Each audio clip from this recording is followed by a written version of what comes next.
Bonjour et bienvenue dans New Deal, le podcast IFRI TTSO Slate qui revient chaque semaine sur l'actualité américaine.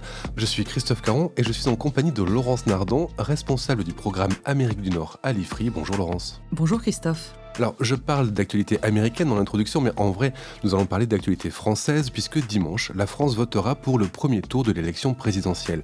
Une élection marquée, et c'est un fait assez inédit dans l'histoire de la 5e, par l'immixtion soudaine et massive de thèmes de portée internationale dans la campagne, en raison évidemment de la guerre menée par la Russie à l'Ukraine.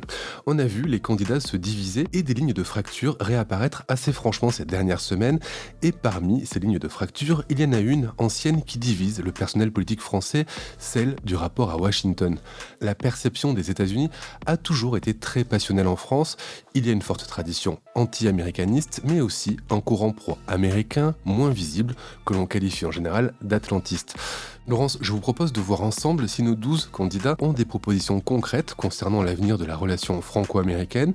Est-ce qu'ils se situent plutôt dans le courant anti-américain ou dans le courant atlantiste? Et puis, nous allons voir ensemble si la guerre en Ukraine impacte notre relation avec Washington. Oui, Christophe, comme vous le disiez, il y a une forte tradition anti-américaine en France. Et comme elle est fondée sur des idéologies très diverses, ce qui est intéressant, c'est qu'on la trouve à la fois à droite et à gauche de l'échiquier politique.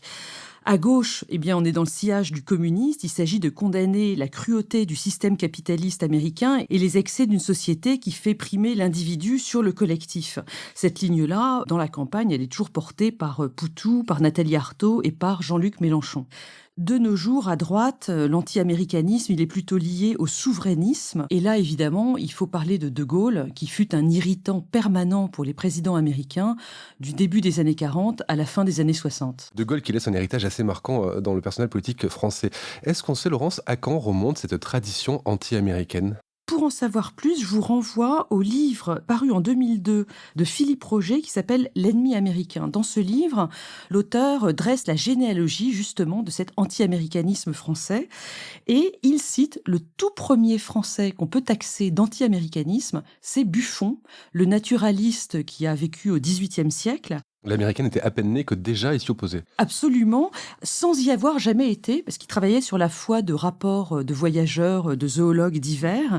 Et il explique, c'est dans sa grande théorie des climats, que les animaux et les êtres humains qui vivent dans les Amériques sont plus petits que ceux qu'on trouve en Europe, en Asie, en Afrique, parce que le climat des Amériques est nocif et que donc tout ce qui vit là-bas est dégénéré.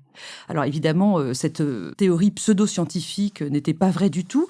Néanmoins, ce premier anti-américanisme, il a trouvé un relais autour de 1800 dans le cœur des élites françaises qui expriment à l'époque, c'est un peu facile, un grand mépris pour la pauvreté intellectuelle des États-Unis. Attention, ce jugement à l'époque n'est pas unanime parce qu'il y a un certain nombre d'écrivains qui sont beaucoup plus positifs ou en tout cas neutres vis-à-vis de la question américaine. Chateaubriand, par exemple, qui fit un grand voyage, lui, aux États-Unis, c'était en 1791, voyage qui a inspiré plusieurs de ses romans comme Atala et qu'il décrit dans le détail dans les Mémoires d'Outre-Tombe. C'est plusieurs chapitres vraiment très intéressants. Et puis évidemment, il y a Tocqueville. Tocqueville, bien sûr, qui a été aux États-Unis, lui, un peu plus tard, c'était en 1830. Il a étudié la société et le système politique américain et il a été le premier à théoriser le libéralisme américain. Tocqueville est toujours une star aujourd'hui aux États-Unis. Les étudiants en sciences politiques américaines doivent tous le lire. Mais puisqu'on parle de la tradition anti-américaine en France, je vais plutôt vous parler de Stendhal, qui est assez représentatif de l'anti-américanisme dans la tradition de droite. Stendhal a évolué. Au début de sa vie, il était vraiment très séduit par l'idée de liberté américaine, les vastes espaces, enfin tout cet imaginaire qu'on a encore aujourd'hui. Il a souvent dit qu'il aurait volontiers été aux États-Unis s'il n'avait pas le mal de mer. Et puis par la suite, il a évolué. Il s'est inquiété de l'anti-intellectualisme, du rôle de l'argent dans ce nouveau pays et plus fondamentalement de l'existence d'une société sans classe qu'il jugeait tout à fait vulgaire. C'est là qu'il est dans cet antidémocratisme plutôt classé à droite dans la France du 19e siècle. Et laissez-moi, Christophe, vous citer la préface de 1836 de Lucien Levene dans laquelle Stendhal dit « L'auteur, donc il parle de lui-même, l'auteur serait au désespoir de vivre sous le gouvernement de New York. Il aime mieux faire la cour à Monsieur Guizot que faire la cour à son bottier. » Guizot, c'était un ministre très en vue sous la monarchie de Juillet. Merci Laurence pour ce rappel littéraire, pour ces rappels littéraires. J'aimerais bien que nous revenions aux candidats pour lesquels nous allons voter dimanche. Ce qu'il faut dire, c'est que cette année, les États-Unis sont pas vraiment présents dans les problématiques listées par les candidats. Faut donc fouiller leur programme, leur discours pour savoir exactement s'ils ont quelque chose à dire sur ce sujet. Pour en savoir plus, j'ai donc consulté IFRI Maps, un petit peu de pub au passage, qui est un nouveau site interactif de l'IFRI qui passe en revue les programmes des candidats sur tous les enjeux de la politique étrangère française. C'est assez bien fait, je vous y renvoie. Que voit-on dans ce benchmark, dans ce banc d'essai des candidats? Eh ben, ce qu'on observe tout d'abord, c'est que les candidats insistent à peu près tous sur la nécessité de défendre notre souveraineté et de discuter d'égal à égal avec les États-Unis. Une déclaration de principe qui fait pas de mal, mais qui fait sans doute un peu sourire à Washington. Néanmoins, les différences arrivent vite parce que quand on parle de souveraineté, il s'agit de la souveraineté de la France chez Marine Le Pen, mais de la souveraineté européenne chez Anne Hidalgo. Ce qu'il faut dire aussi, c'est qu'on ne voit pas tant se constituer une opposition entre gauche et droite sur le sujet américain, mais plutôt une opposition entre les extrêmes et le centre. On l'a vu d'ailleurs de manière éclatante sur la Russie. Dans leur programme, Marine Le Pen, Éric Zemmour et Jean-Luc Mélenchon veulent tous les trois renforcer les liens de la France avec Moscou. Bon, alors ces propositions ont évidemment un peu bougé chez ces candidats ces dernières semaines. Mélenchon, lui, il est plus précis. Il veut rompre l'alignement de la France sur les États-Unis pour développer ce qu'il appelle une diplomatie altermondialiste non alignée. C'est quasi gaulien. Les deux autres, évidemment, ils veulent la souveraineté de la France tout court. Si on regarde les candidats plus centristes, c'est vrai qu'ils semblent mieux disposés vis-à-vis des États-Unis. Emmanuel Macron, il dit qu'il veut renforcer la coopération bilatérale après la crise AUKUS. Alors rappelez-vous, c'est lorsque l'on a appris par surprise au mois de septembre dernier que les États-Unis, l'Australie et la Grande-Bretagne avaient créé entre eux un traité de défense sur l'Indo-Pacifique sans nous prévenir et annulant au passage la vente de nos sous-marins à l'Australie. Valérie Pécresse, elle aussi, elle veut renforcer le lien avec Washington. Elle prévoit concrètement de faire un voyage par an à Washington si elle est élue. Et ce clivage entre les extrémités et le centre de l'échiquier politique, il se voit sur les États-Unis, mais il se traduit aussi par un positionnement différent sur l'OTAN et sur les traités de libre-échange. Oui, prenons l'OTAN, c'est très net. Les candidats des extrêmes, donc toujours les mêmes, Le Pen, Zemmour et Mélenchon, souhaitent tous les trois sortir du commandement intégré de l'OTAN, ou ressortir en réalité, puisque De Gaulle nous avait déjà fait sortir de ce commandement intégré en 1965. Mélenchon, lui, il va encore plus loin, puisqu'il veut carrément sortir de l'Alliance Atlantique dans un deuxième temps. Il y a l'Alliance Atlantique dans laquelle on discute politique, et puis il y a le commandement intégré pour les militaires. Donc c'est deux étages au sein de l'OTAN. De Gaulle n'avait jamais voulu sortir de l'Alliance proprement dite. Quant à Fabien Roussel, bien qu'il soit à l'extrême gauche, il juge que pour l'instant, compte tenu de la crise en Ukraine, c'est pas le moment de sortir de l'OTAN, que ce soit le commandement intégré et encore moins l'Alliance. Venons-en maintenant, Laurence, aux candidats du centre. Est-ce qu'ils sont tous alignés sur l'OTAN? Tous les candidats du centre veulent réformer l'Alliance dans le sens d'une plus grande voix pour les Européens. Valérie Pécresse parle de créer un pilier européen plus puissant. Macron, lui, il a porté depuis plusieurs années l'idée d'une autonomie stratégique européenne qui fonctionnerait en collaboration avec l'Alliance Atlantique. Pour terminer sur le sujet de l'OTAN, il faut bien voir que la crise en Ukraine rebat les cartes parce qu'avec la montée en puissance de l'Union européenne sur les questions de défense, les 2% du PIB consacrés au budget militaire dans tous les pays européens dorénavant, on voit bien que les équilibres transatlantiques sont en train de se remodeler en profondeur sur ces sujets de sécurité. Voilà pour la défense. Passons maintenant à l'économie et au commerce. Comment se positionnent les candidats français par rapport aux traités de libre-échange qui régissent nos rapports avec le reste du monde? Les traités de libre-échange, ils sont souvent vus en France comme un cheval de Troie de la volonté américaine d'ouverture économique depuis au moins les années 90. Jean-Luc Mélenchon, ça vous surprendra pas, est absolument contre tous les traités de libre-échange, que ce soit avec les États-Unis, le Canada ou l'Amérique du Sud. Les autres candidats, j'étais étonnée, ils se disent favorables, mais à condition que certains critères sociaux ou environnementaux soient respectés. C'est le cas pour Hidalgo, c'est le cas pour Yannick Jadot, évidemment, les critères environnementaux comptent beaucoup. C'est le cas aussi pour Emmanuel Macron. Et Marine Le Pen, elle, se dit favorable au traité de libre-échange, sauf pour tous les produits agricoles. C'est-à-dire que ça en enlève quand même une énorme partie. Ce qu'on voit bien sur l'ensemble des candidats, c'est que le libre-échange non régulé tel qu'il existait avant est complètement passé de mode. Laurence, vous nous avez beaucoup parlé des anti-américains. J'aimerais bien maintenant qu'on parle des pro-américains. Il semble presque tabou pour un politique français de se montrer atlantiste. Oui, c'est tout à fait vrai. L'idée de dire que les États-Unis sont un merveilleux pays avec lequel il faut vraiment être aligné, c'est pas du tout vendeur. Pourtant, il y a quand même beaucoup d'attachement dans la population française à la culture américaine, on le voit tous les jours.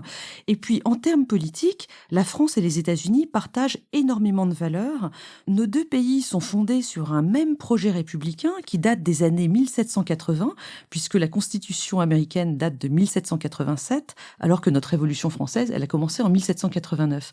L'année 1789, puisqu'on en parle, c'est encore plus fort. Elle a vu à la fois la publication de la Déclaration des droits de l'homme et du citoyen en France et côté américain, l'adoption des 10 premiers amendements à la Constitution qui forment la Déclaration des droits de l'homme américain. On vient donc, sur le plan politique, exactement de la même période. Oui, c'est vrai qu'on a tendance à oublier cette quasi-gémellité constitutionnelle entre Washington et Paris. Bon, ça, c'est sur le plan des grandes idées, mais plus concrètement, sur le plan politique, politicienne, comment ça se passe, Laurence? Si le pro-américanisme existe dans la politique française, il va concerner surtout les questions de politique étrangère et de défense, et on a cité le terme, il s'appelle l'atlantisme.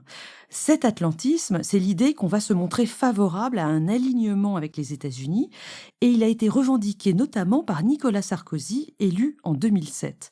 À l'époque, c'était un peu un retour de balancier nécessaire après les années Chirac-Villepin et la très grande dispute franco-américaine sur la guerre en Irak en 2003. Qui a donné lieu à un des plus beaux discours de la Ve République prononcé par Dominique de Villepin à l'ONU à propos de la guerre en Irak. Je vous encourage à l'écouter. Tout à fait. Mais Sarkozy, lui, a achevé la réintégration de la France dans le commandement intégré de l'OTAN, c'était en 2009. Le président Hollande, élu en 2012, a largement agi dans cette continuité atlantiste. Mais ce positionnement pro-américain, il fait débat chez les spécialistes de relations internationales en France. Ce débat a fait rage il y a quelques années et il couve encore. Il oppose donc les atlantistes à ce qu'on appelle les gaulo-mitterrandiens.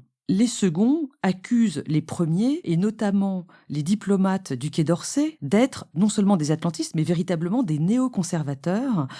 On désigne notamment les diplomates de la Direction générale des affaires politiques et de sécurité, qui seraient une secte prête à intervenir dans toutes les guerres américaines, notamment en Iran. Laurence, vous avez employé une expression qui est quasiment un oxymore, c'est gaulo-mitterrandien. Qu'est-ce que c'est qu'un gaulo-mitterrandien? Le gaulo-mitterrandisme, c'est un terme qui a été inventé en 2007 par Hubert Védrine. Hubert Védrine, c'est un homme qui a fait sa carrière sous Mitterrand. Il a été porte-parole puis secrétaire général de l'Élysée. Il a surtout été ministre des Affaires étrangères de Chirac. C'était dans le gouvernement Jospin, rappelez-vous, la cohabitation entre 1997 et 2002. Avec ce terme de gaulo-mitterrandisme, il veut montrer qu'il y a une continuité entre la politique très indépendante de De Gaulle et celle de Mitterrand.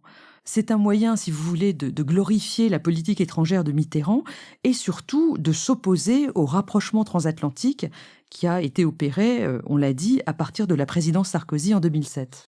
Et si on reprend la vision du monde, le classement d'Hubert Védrine, comment on pourrait répartir nos candidats à la présidence? Plutôt atlantistes globalement ou plutôt gaulo-mitterrandiens? Tous les candidats sont dans une rhétorique de fierté nationale plutôt gaullienne, même si dans les détails, c'est souvent plus flou. Ce qui est certain, c'est que Macron est arrivé au pouvoir en 2017 avec l'idée de rompre avec ce supposé néoconservatisme pro-américain des responsables du Quai d'Orsay. Il leur a d'ailleurs fait un discours très ferme, qu'ils ont très très mal pris, en 2019 lors de la conférence des ambassadeurs. Alors Macron avait sans doute raison si l'on en juge par la trahison des Américains dans l'affaire des sous-marins australiens en septembre dernier, mais en même temps, lorsqu'il avait tenté de se rapprocher de Vladimir Poutine au début de son mandat, on a bien vu que c'était un échec total. Mais depuis, bien sûr, vous l'avez rappelé, la guerre en Ukraine a tout changé. Et oui, parce que on parle de gaulo-mitterrandisme ou d'atlantisme, tout ça c'est des théories qui sont très rationnelles sur le papier, mais en réalité, dans la vie, ce sont souvent les événements qui décident pour nous. Et la guerre en Ukraine, elle a un effet immédiat. Pour nous, Français, c'est d'une part de ressouder le bloc occidental et transatlantique, c'est-à-dire à la fois l'OTAN et tous les canaux des relations bilatérales des capitales européennes avec Washington. Mais d'autre part, elle a aussi pour effet de créer un bloc européen beaucoup plus puissant en dehors des États-Unis. Et là, évidemment, je parle de l'Union européenne. Il est vrai, Laurence, que les derniers événements nous ont rappelé que la France pouvait difficilement exister seule, en tout cas sans l'Union européenne. Merci Laurence et à la semaine prochaine pour un nouvel épisode de New Deal. Merci Christophe, à la semaine prochaine. Retrouvez New Deal chaque semaine sur slate.fr ou votre plateforme de podcast préférée.